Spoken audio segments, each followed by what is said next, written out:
दोस्तों, बिहार में चुनाव से पहले ही भाजपा में कलेश मच गया है। हालत ये हो गई है कि अमित शाह को 10 दिन के अंदर ही दोबारा बिहार भागकर आना पड़ रहा है। दरअसल नरेंद्र मोदी के करीबी और उनकी सरकार में मंत्री रहे आर.के. सिंह ने मंगल पांडे, सम्राट चौधरी और दिलीप जायसवाल पर हमला बोल दिया है। जनसुराज पार्टी के संस्थापक प्रशांत किशोर ने इन तीनों नेताओं पर बड़े गंभीर आरोप लगाए हैं। जाहिर सी बात है कि पीके के आरोपों से तीनों नेता घिर गए हैं, लेकिन आर.के. सिंह ने अपने ही नेताओं को घेर लिया है। हालत ये हो गई है कि बीजेपी में बड़ी गजब की स्थिति बन गई है। अभी तक तो सीट शेयरिंग की सिरदर्दी थी, अब अपनों में ही कलेश मच गया है। आगे बढ़ने से पहले जान लीजिए कि पीके ने किस पर और क्या क्या आरोप लगाए हैं। तो सबसे पहले बात कर लेते हैं सम्राट चौधरी की। सम्राट चौधरी पर प्रशांत किशोर ने आरोप लगाया कि इनका मूल नाम राकेश कुमार या सम्राट कुमार मौर्य 1998 में सदानंद सिंह मर्डर केस में आरोपी, फर्जी उम्र प्रमाण पत्र बनवाया, नाबालिग दिखाकर जेल से 6 महीने में छूट हासिल की, 1998 के शपथ पत्र में खुद को 7वीं पास बताया, बाद में ग्रेजुएट और पीएचडी का दावा, सुप्रीम कोर्ट दस्तावेजों में परीक्षा में फेल, केवल 234 अंक, राजनीतिक लाभ लेने के लिए फर्जी डिग्री का इस्तेमाल किया। सम्राट चौधरी यहाँ के उप मुख्यमंत्री हैं। क्या ये सत्य नहीं है कि ये मर्डर के इल्जाम में जेल में थे और जेल से सिर्फ इसलिए छोड़े गए क्योंकि इनके पिताजी या इनके घर वालों ने इनके नाबालिग होने का सर्टिफिकेट दिया? इसके बाद प्रशांत किशोर ने मंगल पांडे पर आरोप लगाया। पीके के आरोप है कि कोविड काल में 2.25 करोड़ के फ्लैट की संदिग्ध खरीदारी, एम्बुलेंस खरीद में घोटाला, बीजेपी प्रदेश अध्यक्ष दिलीप जायसवाल से 25 लाख का लोन लेकर दिल्ली में द्वारका में फ्लैट खरीदा, जो बाद में उनके पिता और पत्नी के खातों से ट्रांसफर किया गया। 2020 में जायसवाल के मेडिकल कॉलेज को डीम्ड यूनिवर्सिटी का दर्जा दिलाने के बदले में ये लोन लिया गया। और फिर प्रशांत किशोर ने सीधा दिलीप जायसवाल पर आरोप लगाए। जायसवाल पर पीके के क्या आरोप हैं, आपको सुनने चाहिए। पीके ने बताया, राजेश शाह हत्या मामले में संलिप्तता और मामले में छेड़छाड़, मेडिकल कॉलेज से जुड़े भ्रष्टाचार के मामले, मंगल पांडे को लोन देकर उनके कॉलेज को डीम्ड यूनिवर्सिटी का दर्जा दिलाने का बदला लिया, जिस कॉलेज में क्लर्क थे उसी के मालिक बन गए, जो फर्जीवाड़े का संकेत है। साफ है दोस्तों कि पीके के खिलाफ पूरी पार्टी को एकजुट होना चाहिए था, लेकिन पार्टी में बिखराव मच गया है। ऐसा नहीं है कि सिर्फ बीजेपी में ही यह हालत है।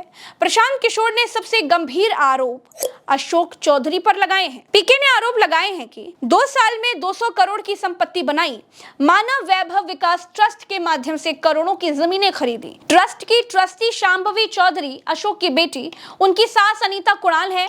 अशोक चौधरी के पूर्व बीए योगेंद्र दत्त के नाम पर पटना के विक्रम में 23 कट्टा जमीन लगभग 34 लाख रुपए की खरीदी गई, जिसे बाद में बेटी शांभवी चौधरी के नाम ट्रांसफर कर दिया गया। शांभवी की सगाई और शादी के बीच 38 करोड़ रुपए से अधिक की 5 जमीनें पटना में खरीदी गईं, जिनका मालिकाना हक अशोक की पत्नी नीता केसरी के नाम पर है। परिवार के खातों में ट्रस्ट से जुड़े लोगों से पैसे ट्रांसफर होने का आरोप। कि आपके ये न्यास के माध्यम से सैकड़ों करोड़ रुपए की जमीन कहां से खरीदी जा रही है? ये पैसा कहां से आ रहा है? ये पैसा कहां से आ रहा है? क्योंकि इस ट्रस्ट के ट्रस्टी जो कुणाल साहब की पत्नी हैं, उनके बेटे हैं, इनमें और अशोक चौधरी के पत्नी के बीच में डेली का बैंकिंग ट्रांजैक्शन का रिकॉर्ड हम लोग के पास है। तो मैं अभी सिर्फ इतना ही आपको बता रहा हूं कि पिछले 2 वर्षों में जब अशोक चौधरी की बेटी की सगाई हो गई, तो सगाई से शादी के बीच में 38 करोड़ रुपए की जमीन पटना में खरीदी गई है। टोटल 38 करोड़ 44 लाख 40 हजार इतने रुपए का तो चेक से पेमेंट हुआ है। चेक से पेमेंट हुआ है 38 करोड़ 44 लाख 40 हजार। 12/5/2022 को पहली जमीन ली गई 23 करोड़ 40 लाख 30 हजार में। 12/5/2022 को एक दूसरी जमीन ली गई जिसकी कीमत है 8 करोड़ 89 लाख 70 हजार। 8 दिन के बाद 20 मई 2022 को फिर एक तीसरी जमीन ली गई जिसका वैल्यू है 3 करोड़ 44 लाख 41 हजार। फिर 2 महीने के बाद 14 अप्रैल 2022 को जमीन खरीदी गई 7 करोड़ 20 लाख का। फिर 4 दिन के बाद 18 जुलाई 2022 को जमीन खरीदा गया 15 करोड़ 50 लाख का। और ये सारी जमीन इंगेजमेंट और शादी के बीच के डेट है, उतना ही आपको बता रहे हैं। और ये सारी जमीन का मालिकाना हक अशोक चौधरी के पत्नी या सायन कुणाल, उनकी माताजी अनीता कुणाल या उनसे जुड़ा हुआ जो ट्रस्ट है उसके नाम पर है। अशोक चौधरी पर प्रशांत किशोर ने आरोप लगाए तो अशोक चौधरी ने 100 करोड़ रुपए का मानहानि का नोटिस भेज दिया। लेकिन इन आरोपों ने जेडीयू में भी बवाल मचा दिया दोस्तों। पार्टी के प्रवक्ता नीरज कुमार ने कहा कि अगर आरोप लगे हैं तो मंत्री को जवाब देना चाहिए। असल में प्रशांत किशोर ने बीजेपी और जेडीयू दोनों जगह झगड़ा करवा दिया है। एक तरफ तो चिराग और मांझी टिकट के लिए प्रेशर बढ़ा रहे हैं, दूसरी तरफ भाजपा में आर.के. सिंह ने हंगामा करवा दिया है। ऐसे में अब उम्मीद की जा सकती है कि जब अमित शाह बिहार आ रहे हैं तो वो ही इस झगड़े का निपटारा करेंगे, सारे नेताओं को समझा बुझा देंगे, क्योंकि बिहार में चुनाव की तारीखों का ऐलान कभी भी हो सकता है। ऐसे में ऐन चुनाव के मौके पर मचाई हंगामा बीजेपी का नुकसान भी करा सकता है।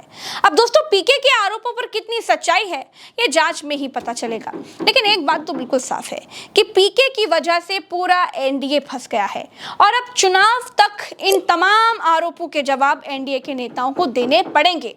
आलम तो ये हो गया है दोस्तों कि अशोक चौधरी मीडिया को देखते ही भाग रहे हैं, तो बीजेपी के नेता आरोपों पर खामोश हो गए हैं। प्रशांत जीतेंगे हारेंगे खेल बिगाड़ेंगे ये तो भाई जनता तय करेगी, लेकिन फिलहाल चुनाव से पहले बिहार की सियासत बहुत गर्म हो गई है। अब देखना होगा कि अमित शाह बिहार आकर क्या कुछ संभाल पाते हैं। आज के इस वीडियो में मेरे साथ फिलहाल इतना ही। चलते हैं। राम राम व सलाम। जय हिंद।